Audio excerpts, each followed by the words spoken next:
మా వాళ్ళు అయితే పగలు తీసి పారేస్తారు 5 సంవత్సరాలు ఇంత బ్రహ్మాండంగా చేశాను. ఒక మాట చెప్పు. రజనీ గారి గురించి చెప్పావు, రజనీ గారి మీద ఓడిపోయిన ఆయన గురించి చెప్పు.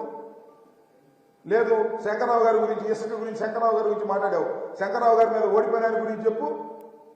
వీళ్ళేం పగలు తీశారు, 5 సంవత్సరాల పరిపాలనలో ఏం చేశారు ఒకసారి గుర్తించుకోమని మనం చేస్తున్నా. నువ్వు చెప్పకపోయినా రాష్ట్ర ప్రజానీకానికి మనం చేస్తున్నా, లేదంటే ఆయా నియోజకవర్గాల్లో ఉన్నటువంటి ప్రజలకు మనం చేస్తున్నా. శంకర్రావు గారి మీద ఓడిపోయినైనా, లేదు కాసు మహేష్ గారి మీద ఓడిపోయినైనా, చిలకూరుపేటలో రజనీ గారి మీద ఓడిపోయినైనా ఎంత బ్రహ్మాండంగా 5 సంవత్సరాలు పరిపాలన చేశారో నేను ప్రత్యేకంగా చెప్పాలని అడుగుతా ఉన్నా. ఒక్కసారి జ్ఞప్తికి తెచ్చుకోండి, ఒక్కసారి నెమరు వేసుకోండి. ఎంత దుర్మార్గమైనటువంటి పరిపాలన చేశారో అందుకే చిట్టుగా అడుగుతారు.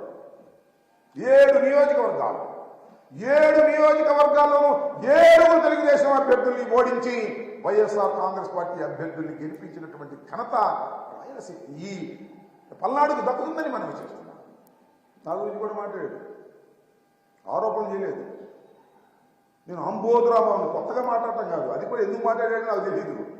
ముందు మాట్లాడలా, మర్చిపోయినా అన్నాడు. కింద నుంచి వస్తున్నారు, రాంబాబు గురించి మాట్లాడు, రాంబాబు గురించి మాట్లాడు, రాంబాబు గురించి మాట్లాడాను. అంబటి రాంబాబు నడుస్తున్నారు. మీ సభలోనే నా గురించి అరుస్తున్నారంటే నాకున్న ప్రాధాన్యత ఏంటో నేను ప్రత్యేకంగా చెప్పవలసిన అవసరం లేదని మనం చేస్తున్నాం. అప్పుడు గుర్తొచ్చింది అంబటి రాంబాబు, ఆంబోతు రాంబాబు.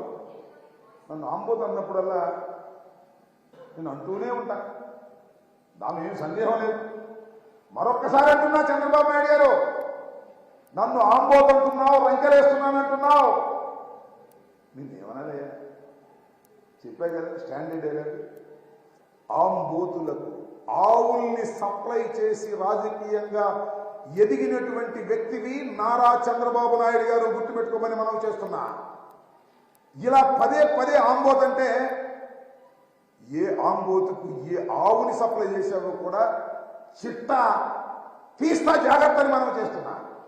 అది కూడా చేసి అడ్రస్తో సహా చెప్తే నువ్వు మళ్ళా ఏడవలసి వస్తున్నాయా చంద్రబాబు నాయుడు గారు? మాట్లాడేటప్పుడు కాస్త నాలికని కంట్రోల్ చేసుకుని మాట్లాడు. అనుభవం ఉన్నటువంటి వ్యక్తివి కదా, 40 సంవత్సరాల రాజకీయ జీవితాన్ని ఉంది నీకు, 14 సంవత్సరాలు ముఖ్యమంత్రిగా ఉన్నావు.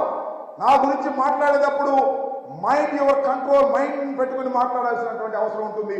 ఆంబోతు వెంకటేశ్వర వెంకటేశ్వర ఆపేస్తాడు. ఆపి దమ్ముంటే చూస్తాను నేను, నీ దగ్గర దమ్ముంటే ఆపని అడుగుతా ఉన్నా.